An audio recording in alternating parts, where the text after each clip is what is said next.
से iOS 17 release हुआ है, लोग बहुत सारे प्रॉब्लम्स को फेस कर रहे हैं, मतलब कि मल्टीपल बग्स एंड इश्यूज। सो अभी कुछ दिनों पहले ही एप्पल ने iOS 17.1 का अपडेट रिलीज करा, जिसे यूज करते हुए मुझे लगभग 10 दिन हो चुके हैं। मैंने अपने सभी आईफोन्स में इंस्टॉल कर लिया है, आईफोन 12 से लेकर आईफोन 15 प्रो मैक्स में। So guys, I must say जब से iOS 17 रिलीज हुआ है उसके बाद से सबसे ज्यादा अच्छी अपडेट है। मतलब कि अपडेट काफी हद तक स्टेबल है in terms of performance, battery life. iOS 17 के इनिशियल वर्जन्स थे मुझे बिल्कुल भी पसंद नहीं आए थे। फोन ज्यादा हीट हो रहे थे, बैटरी ड्रेन भी ज्यादा हो रहा था। एंड इस पर्टिकुलर अपडेट के बाद चीजें काफी हद तक बेटर हो चुकी है। तो जैसे कि एप्पल ने क्लेम करा था, इस अपडेट में एप्पल ने बहुत सारे बग्स एंड इश्यूज को फिक्स करा, बट स्टिल इस अपडेट में मुझे अभी भी कुछ प्रॉब्लम्स एंड बग्स देखने को मिल रहे हैं। In fact latest iPhone 15 pro max में भी। सो मैंने इस अपडेट को सभी आईफोन्स में टेस्ट करा है, मतलब कि फोन्स को अपडेट करने के बाद यहाँ पे टेस्टिंग करी है, फोन्स कैसा परफॉर्म कर रहे हैं स्पेशली iOS 17 के पुराने वर्जन के कंपैरिजन में। सो यहाँ पे कुछ डिफरेंट चीजें निकल कर आई। सो एप्पल ने क्लेम करा था दैट इस अपडेट में जो कीबोर्ड लैग का इशू आ रहा था उसको फिक्स करा था, बट स्टिल स्पेशली आईफोन 13 में अपडेट करने के कुछ टाइम बाद मुझे वो इशू दोबारा से दिखा, पर वो इशू मुझे यहाँ पे अब नहीं दिख रहा है। एंड अपडेट करने के कुछ टाइम के बाद ये अचानक से दिखा, तो मैंने सोचा आपके साथ शेयर कर दूं।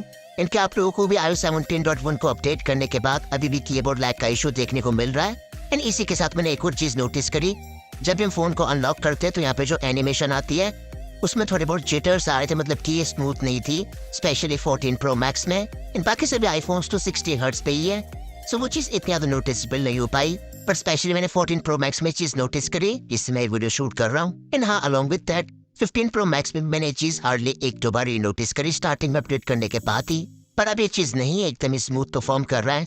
सो अपडेट करने के बाद ओकेजन यहाँ पे हमें थोड़े बहुत इश्यूज देखने को मिल जाते हैं, बट एक बग मेरे इस फोन में अभी भी है, वो है इन द व्हाट्सएप। यहाँ पे जो बग है वो है वॉल्यूम को लेकर, मतलब कि यहाँ पे व्हाट्सएप एप्लीकेशन में मैं जब भी वॉल्यूम को कम या ज्यादा करता हूँ, आप देख सकते हैं यहाँ पे एक काम ही नहीं करता है। एंड इसके लिए यहाँ पे मुझे जाना है वो कंट्रोल सेंटर में। आप देखेंगे यहाँ से मैं अगर वॉल्यूम को कम या ज्यादा करता हूँ तो यहाँ पे जो पार आता है वो भी हमेशा नहीं शो हो रहा है, कभी कभी शो हो रहा है, तो ये बग है। एंड इसी के साथ अगर यहाँ से मैं इसको कंट्रोल करता हूँ उसके बाद अचानक से यहाँ पे बाहर आ जाता है। वही आप देखेंगे तो यहाँ पे आईफोन 12 भी सेम iOS वर्जन में ही अपडेटेड है। सो यहाँ पे ये इशू नहीं है, यहाँ पे वॉल्यूम बटन्स परफेक्टली हर बार काम कर रहे हैं। सो ये चीज में थोड़ी सी अनोइंग लगी। एंड इसी के साथ मैंने एक और चीज नोटिस करी इन द कैमरा एप्लीकेशन, मतलब कि जब भी इसको मैं ओपन करता हूँ, जैसे ही जाता हूँ 1x 2x 5x, मतलब कि इन सभी लेंसेज में स्विच करता हूँ, इन जब भी अचानक से मैं 2x पे आता हूँ तो कई बार ये 5x पे देर तक ब्लर रह जाता है। ये चीज हमेशा ही नहीं होती है, बट कई बार हो जाती है। अब आई डोंट नो ये बग या फिर यहाँ पे जो कैमरा लेंस स्विचिंग है उसमें प्रोसेसिंग होती है, इस वजह से डिले होता है, बट स्टिल आई थिंक इनको ये चीज फिक्स कर देनी चाहिए। नेक्स्ट हम बात करते हैं परफॉर्मेंस एंड हीटिंग की। तो स्पेशली इस डिपार्टमेंट में मुझे इस अपडेट ने काफी इम्प्रेस करा, मतलब कि ऑलमोस्ट सभी आईफोन्स की जो हीटिंग है काफी हद तक रिड्यूस हो गई है। स्पेशली अगर मैं यहाँ पे कैमरा यूज भी करता हूँ, फोन बहुत ज्यादा कम हीट हो रहे हैं, तो खास करके यहाँ पे फोन्स की हीटिंग के मामले में मेजर इंप्रूवमेंट करी गई है, स्पेशली 15 प्रो सीरीज में। एंड एज आई सेड, बाकी सभी आईफोन्स भी पहले के मुकाबले कम हीट हो रहे हैं, which is a good point.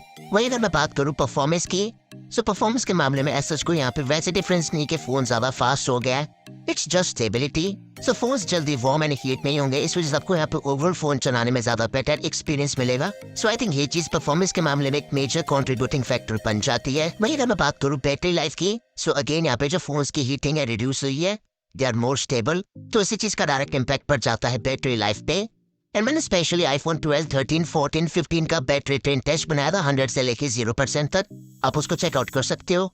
यहाँ पे आप क्लियरली देख सकते हो कि बैटरी लाइफ कैसा परफॉर्म कर रही है इस अपडेट में। एंड उस बैटरी टेस्ट के स्क्रीन ऑन टाइम यहाँ पे आप देख सकते हो आईफोन 12, आईफोन 13, 14 एंड 15 में। So they are performing good, specially iPhone 12 and 13 पुराने होने के बाद भी इनकी बैटरी लाइफ पहले के मुकाबले थोड़ी सी ज्यादा स्टेबल लग रही है, स्पेशली कंपेयर्ड विद iOS 17 के इनिशियल वर्जन्स। एंड वही अगर हम बात करें ग्रीन स्क्रीन इशू की, सो मैंने एक चीज नोटिस करी है, मेरे पास जो यहाँ पे कमेंट्स आते थे वो थोड़े से कम हो गए हैं। सो आई गेस अब ये चीज इतनी ज्यादा नहीं हो रही जितना पहले हो रही थी। क्या आप लोगों ने इस अपडेट को कर लिया है? एंड अनफॉर्चुनेटली अगर आपको कोई प्रॉब्लम देखने को मिली है, कमेंट सेक्शंस में जरूर बताना ताकि हमें आइडिया लग सके क्या प्रॉब्लम कम हो रही है या फिर नहीं।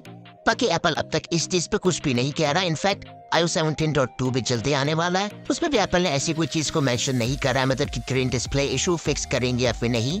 सो अब आता है द मेन क्वेश्चन, क्या आपको अपडेट करना चाहिए? My answer is yes, specially अगर आप लोग iOS 17 के कोई इनिशियल वर्जन में हो, आपको डेफिनेटली अपडेट करना चाहिए, क्योंकि आई फील काफी टाइम के बाद iOS 17.1 एक ऐसा अपडेट है जो कि बहुत ज्यादा अच्छा है, specially heating, battery life, phone की स्टेबिलिटी के मामले में।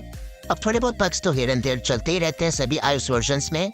एंड इसी के साथ ऐसा भी होता है दैट एक ही iOS वर्जन अलग अलग आईफोन्स में डिफरेंट टाइप के बग्स देता है, तो इस चीज के भी बहुत सारे फैक्टर्स होते हैं। But you should definitely update, specially अगर आपको iOS 17 में अपडेट करना ही है तब की बात है। एंड वहीं अगर आप लोग यूज कर रहे हो iOS 16 एंड स्पेशली अपने फोन की परफॉर्मेंस बैटरी लाइफ से सेटिस्फाइड हो, देन आई डोंट थिंक यहाँ पे ऐसा कोई कंपल्शन है। अपडेट करने की स्ट्रॉन्ग रिकमेंडेशन तब आती है अगर आपको स्पेशली iOS 17 में अपडेट करना ही है। देन अब iOS 17 का ये वर्जन एक ऐसा वर्जन है जिस पर ट्रस्ट करके अपडेट कर सकते हो। बाकी इसके पहले के वर्जन्स में मैंने कोई स्ट्रॉन्ग रिकमेंडेशन नहीं दी थी। बाकी अगर आपका फोन वारंटी में नहीं है, अगर आपको डर है ग्रीन स्क्रीन इशू वगैरह का, then it's totally up to you. So guys ये था इन सभी आईफोन्स में iOS 17.1 का रिव्यू आफ्टर 10 डेज। वैसे व्हाट आर योर थॉट्स? अगर आप लोगों ने अपडेट कर लिया है, आपका कैसा एक्सपीरियंस है, कमेंट सेक्शंस में शेयर जरूर करना, ताकि जो लोग अपडेट करने का सोच रहे हैं, जो लोगों ने अभी भी अपडेट नहीं करा है, उनको बेटर आइडिया लग सके। वीडियो पसंद आए, इन्फॉर्मेटिव लगा तो वीडियो को लाइक जरूर कर देना। चैनल पर news make sure to subscribe this channel along with bell icon. मिलते हैं मेरी नेक्स्ट इन्फॉर्मेटिव वीडियोस में। Till then take care.